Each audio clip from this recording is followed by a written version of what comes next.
Hello, my lovely children. Hope that you are fine, that everything is good with you. So we are going to finish this lesson for this week, and this will be last lesson in this quarter. So hope that you are happy because of this. I know that this time is too long for all of us, but I believe really that soon everything will be finished, that you can relax, and that you finally can go to the beach. So let's start to finish this lesson about building communities.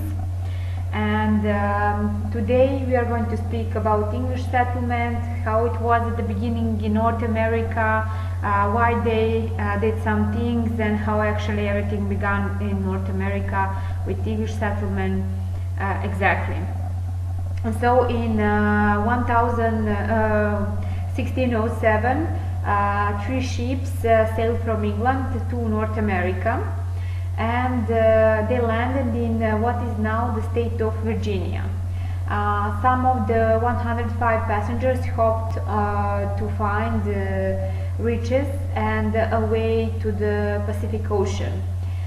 So that was one of the main reasons that they're going to become rich, that they're going to have a better life. That was really the first reason why they decided to move and to make homes in a new continent. Settler is a person, you know, that settler is a person for the person who make home in a new place. So that was the name for this one. And the first town which English settlement made in North America, it was Jamestown, and they gave them the they gave the name to this town by the English king's name. So that's why one of the first cities in North America, English city, was Jamestown. Okay. So remember well the name of the first city, or the first community in North America, actually the first English settlement community in North America. Okay, good. And then later happened some conflict and happened some change in North America. At the beginning, settlement they traded with Native Americans to get food for settlers. They must survive, they must find a way how to live there.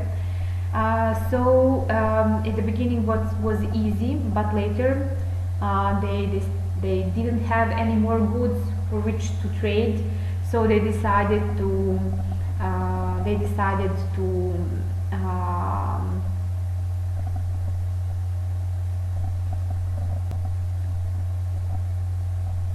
how to explain you, it was a big problem for them. They didn't have enough food and what they should do.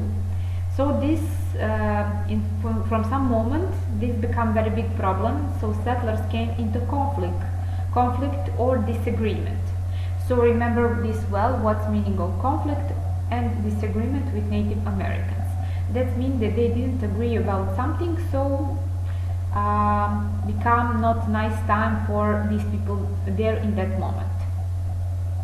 And they fought over food and land. In 1612, John Rowe began growing tobacco in Jamestown. This really was the beginning of something big, because before they didn't use tobacco, they didn't raise, they didn't grow up this, and they started to grow up other crops, and from that moment settlers needed more workers. They couldn't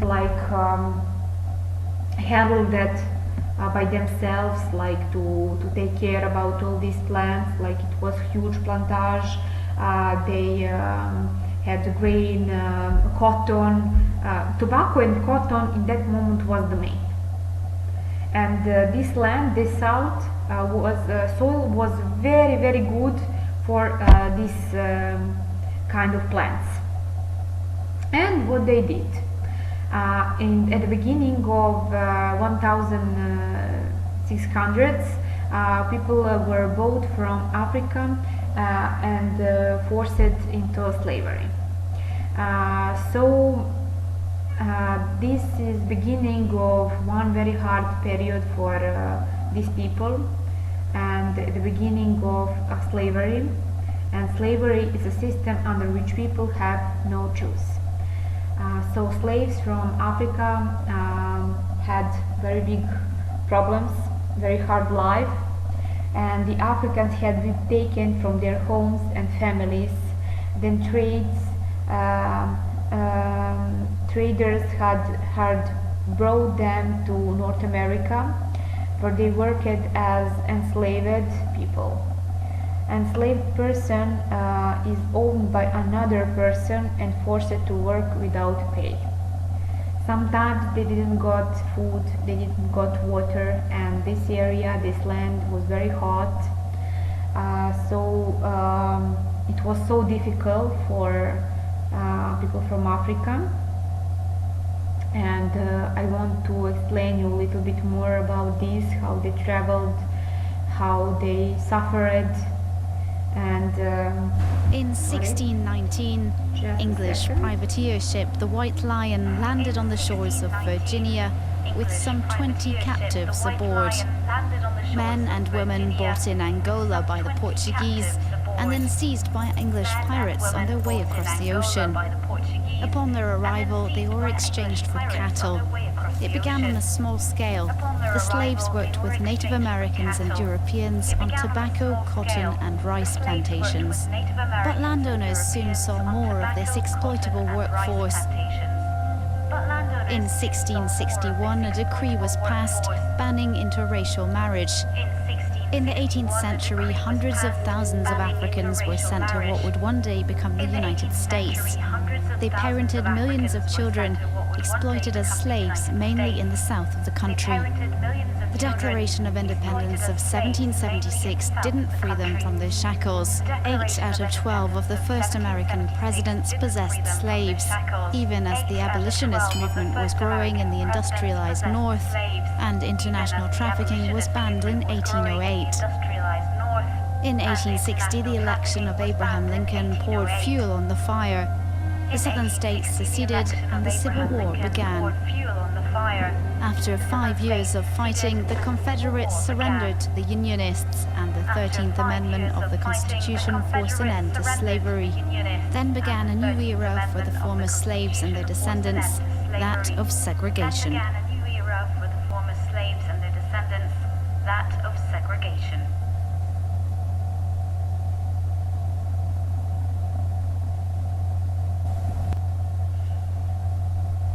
So you heard part of this story, just how it was in that moment, and African people suffered for many years in America because of this, and really it was so difficult. They were so discriminated. They didn't have any rights, everything was dedicated to white people, and they make a very big difference between white and black people. Especially, like they could name African Americans. Let's continue with another part of this lesson.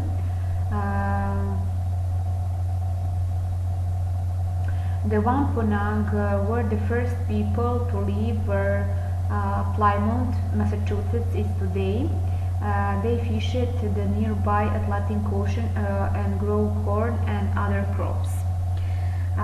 So we have like different area which is English people came, like north, middle and the south. We have pilgrims came to Pilton. In 1620 a ship called the Mayflower carried more people from England to North America. They wanted to live where they could by free to follow their religion. So this was the main reason why these people choose to come to North America, because of their religion. And because they travel for religious reason, they become known as pilgrims. The pilgrims looked for a good place to build a settlement. They found a harbor with deep water where ships came close to shore. John Smith had named the place Plymouth. So that Mayflower is one of the most famous ships, and I told you at the beginning why people from Europe choose to travel to America. Some of them choose because of better life, some of them because of money, and these people with Mayflower choose to travel to America because of their religion. The Mayflower Compact, the Pilgrims wrote a compact or agreement that set up, remember what's mean compact, that's mean agreement, to set up a government for their community. In the Mayflower Compact, the Pilgrims agreed to make fair laws for the new community. They also promised to obey these laws. The Pilgrims would govern themselves.